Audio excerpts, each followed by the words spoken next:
Welcome to the Slop Farm. Enjoy the video. Begin by assembling everything so cooking flows smoothly and nothing overcooks. Use 8 ounces of mixed mushrooms, sliced thin. Prepare 6 cups of low-sodium chicken or vegetable broth. Slice 1 medium onion and mince 3 garlic cloves. Measure 2 tablespoons cooking oil, 1 tablespoon soy sauce, and 1 teaspoon mirin. Have 6 ounces of noodles ready. Rinse mushrooms quickly if needed and pat dry to promote browning.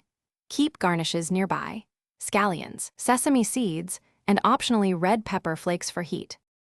Heat a heavy pot over medium-high heat and add 2 tablespoons of oil. Sauté mushrooms and onions in 2 tablespoons of oil until brown. When edges caramelize, add the minced garlic and cook 30 to 40 seconds. Add 1 tablespoon soy sauce and 1 teaspoon mirin for umami. Pour in the 6 cups of broth and bring to a simmer. Scrape the pan to lift brown bits, then reduce heat and simmer gently for 8 to 10 minutes to deepen flavor before adding noodles. Increase heat to medium and add 6 ounces of noodles and cook until al dente, about 4 minutes, stirring to prevent sticking. Taste the broth and adjust seasoning. Finish with 1 tablespoon rice vinegar, 1 teaspoon sesame oil, and salt to taste for balance and brightness. Turn off the heat and let the soup rest 2 minutes to marry flavors.